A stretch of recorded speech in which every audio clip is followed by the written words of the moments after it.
just kind of describe your journey? You were at UD a couple of years ago and didn't play at all, and then come here through the club team. How would you describe this journey you've been on? So yeah, it's been a crazy journey. So yeah, I first started at UD.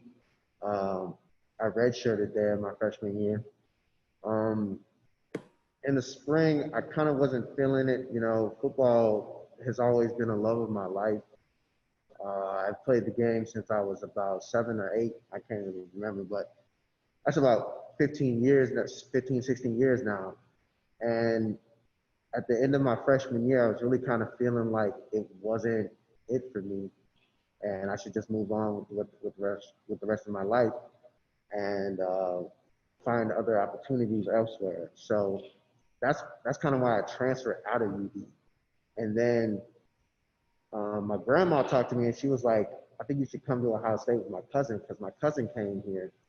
And so I thought that was a good idea. So I went out, I went ahead and applied and got in. And at first, when I first came here, I wasn't even planning on being on the football team. I didn't plan on playing football at all. I was just, you know, going about my business, being a student. And about a year went by, and I was playing like flag football with my cousin and his friends, and a bunch of them said I could still play, and I kind of missed the game a little bit. Not gonna lie, playing flag football. So I thought, just why not try it out? They said I could join the club team. Um, so I found out about the club team on campus. I talked to one of the officers they had, Dylan Barron, and I came to my first practice and uh, fell in love with the game again. Um, and I was playing that, and my coach, James Greger, he had been reaching out. He talks to Tim Hinton and Justin Perez, a couple of the player personnel people here, and he showed him my film.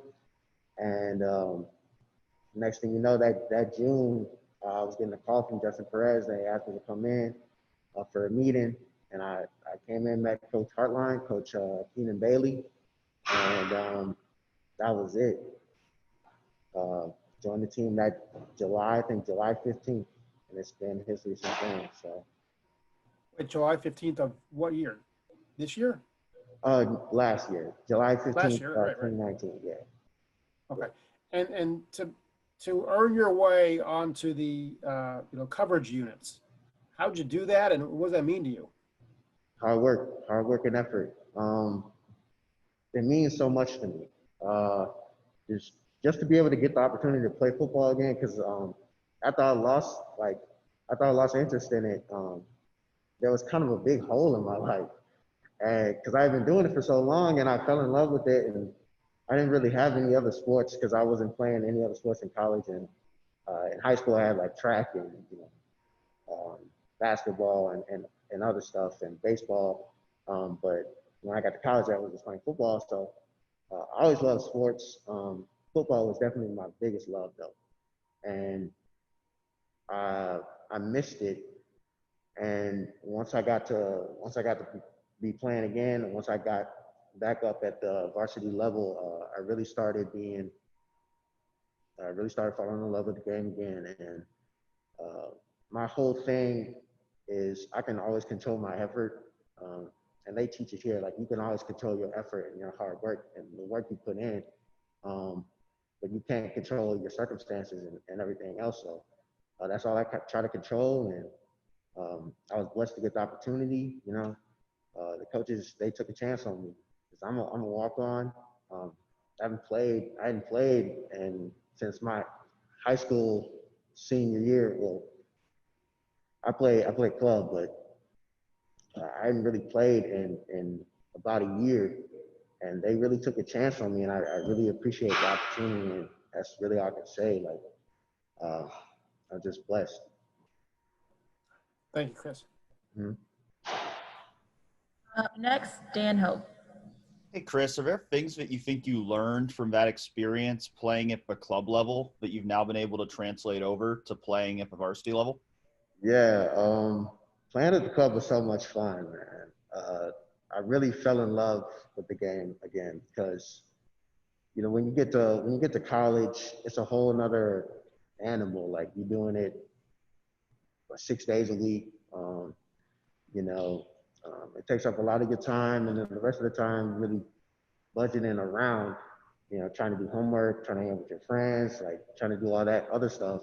But it all centers around football, and football is most of your time.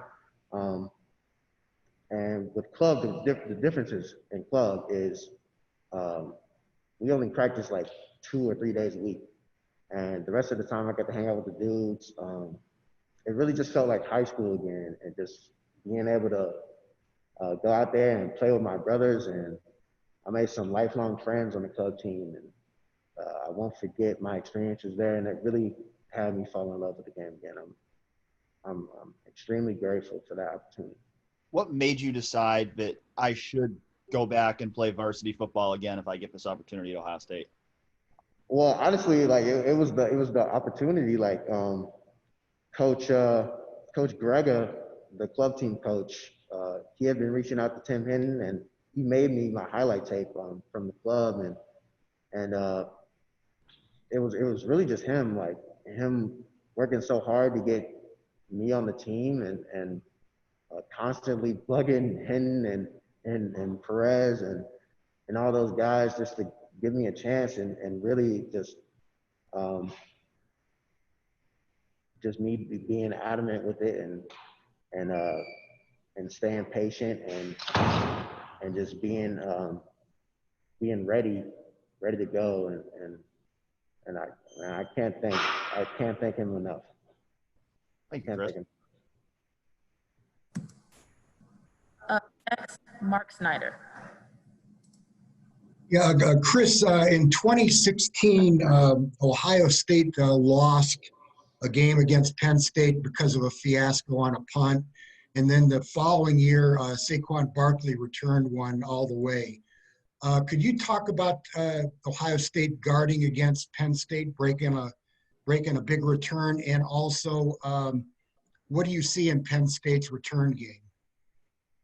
Well, first of all, Penn State, they always have a dynamic guy back there.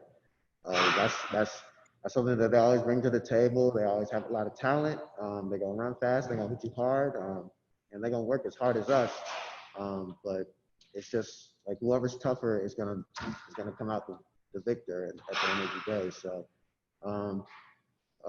what we got to do is make sure we got to bring the energy and do our jobs. Make sure that we got everything handled on our side. Make sure. I've been watching film like all week. We got a pretty good plan going into the game, I'd say, for the kicking unit. So I think we are prepared. It's just we got to go out and execute. That's all it is. What did you think when it looked like Indiana let down on a kickoff return, and the Penn State returner picked it up and ran right up the middle? It looked like almost like a dummy play in practice. Is that the worst nightmare for one of the worst nightmares for a coverage team?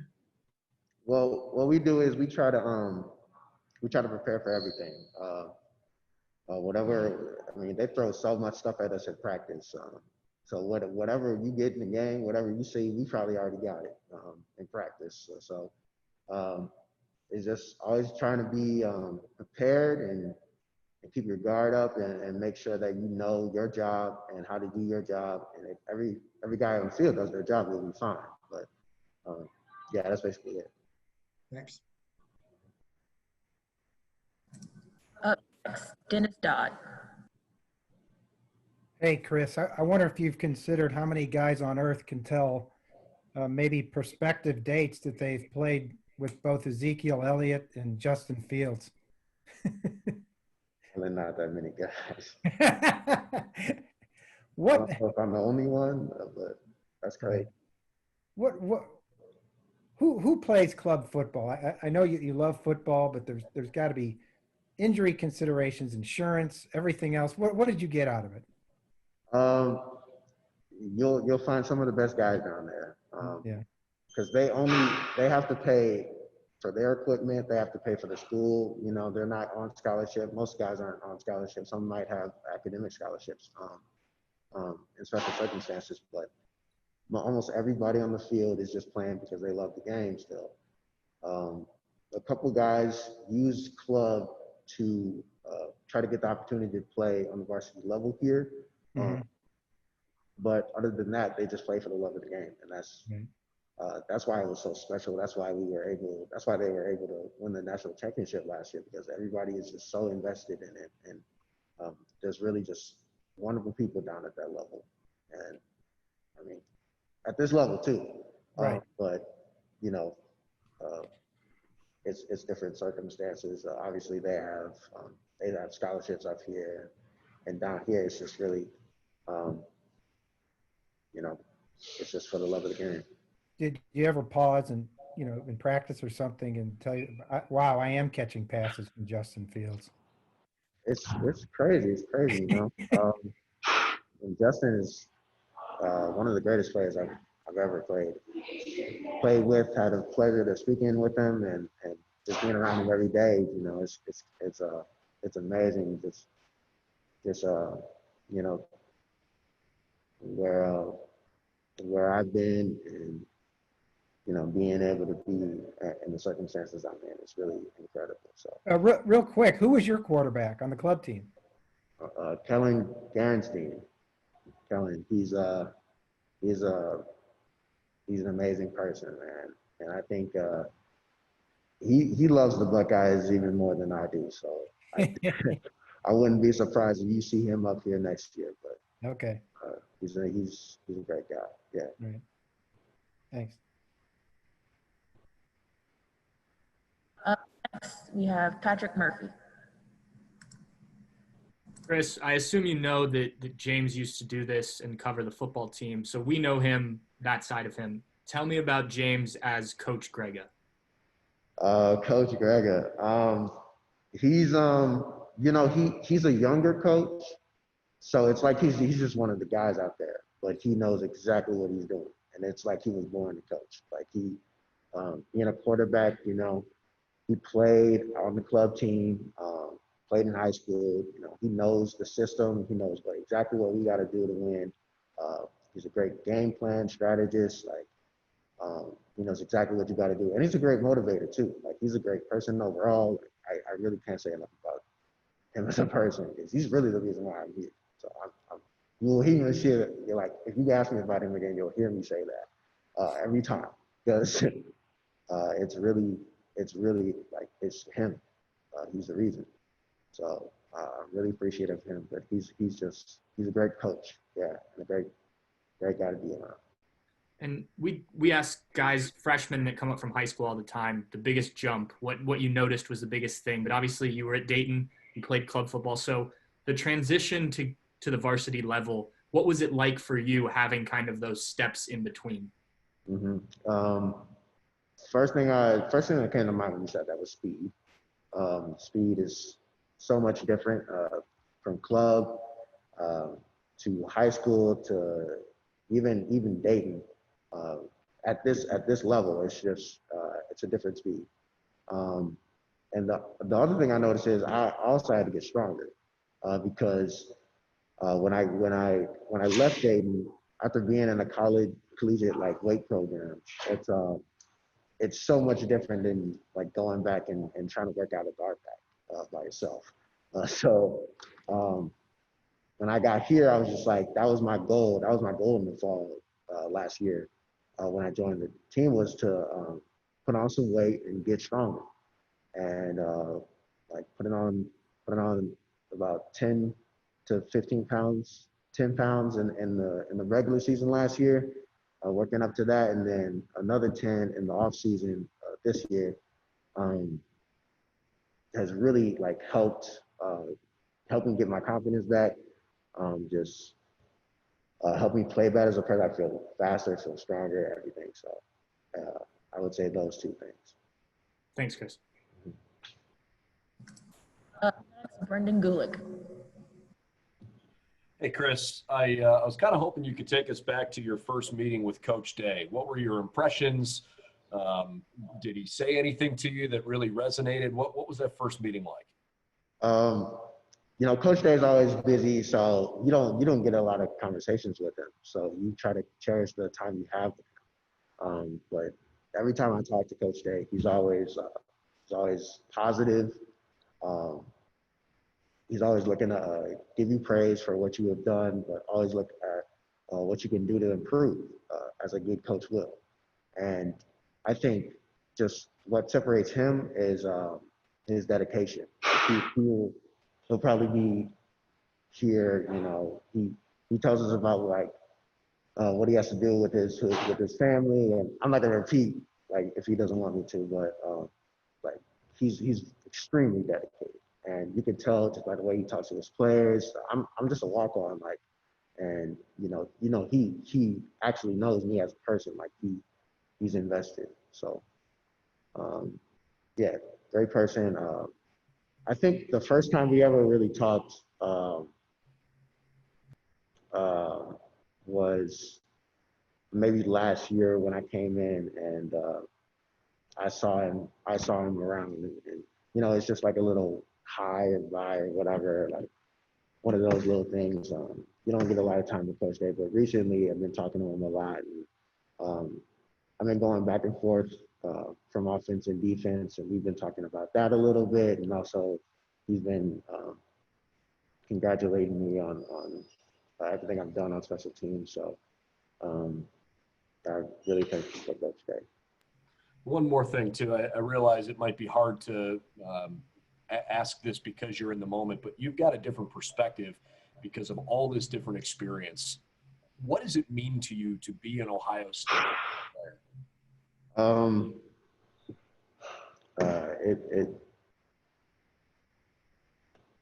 I think it's at this level, you really can't help but be grateful for everything that comes to you, because the competition that obviously the competition here is pretty it's like the first thing you think about when you come to a place like Ohio State. It's a top 3 program. You get all the best recruits, all the best talents. You're going to have to work hard if you want to see the field at all. And just what I've been able to accomplish is nothing short of a miracle. I mean, it's amazing. And the opportunities they have given me is amazing as well. And I'm just grateful, and I can't say that enough. And yeah. You got a really cool story, man, and wish you the best. Thank you. And last question goes to Tim May. Thanks, Candace. Chris, just real quickly, everybody's watched the movie Rudy. He got in on the last play of the last game, the last couple plays, et cetera. I don't know if you watched that or not, but I wanted to ask you, when was that moment in practice when you noticed that instead of being one of those walk-ons, you made a play where coaches from then on, and maybe even fellow players, were paying attention to you? You understand what I'm saying? Yeah. I know just the play. It was a 7-on-7 kind of. It was a 7-on-7 play. I had a speed out, and I got open. I broke my man off pretty well. And after that, right afterwards, Coach Alford came up to me and he was like, "How many years you got left?" And I told him it was my last year, and he said, "That's a shame because you've really gotten better." And after that, I started to notice everybody kind of saying we see you coming in, you gotten bigger. All throughout the offseason, they were saying I got bigger too. So just stuff like that. Was that the moment, though, when you knew there was a shot at playing? You know what I mean? Not just being on the team, but playing. Was that I would say when Coach Mick told me. Coach Mick came up to me one day and was like, which is really, it really meant so much to me. But he came up to me one day after practice and he was like, if you keep doing what you're doing, you're gonna play. Wow. And I was like, I really didn't even know what to say because not a lot of Americans play here. And I'm new to the team too, and I haven't been here as long as any other walk-on. So I was just patiently waiting for my turn. But when he told me that, I really, like, my mindset kind of changed. Like, okay, I could probably do this. Hey, thanks, man. No problem. All right, that is it for Chris Booker. Thank you very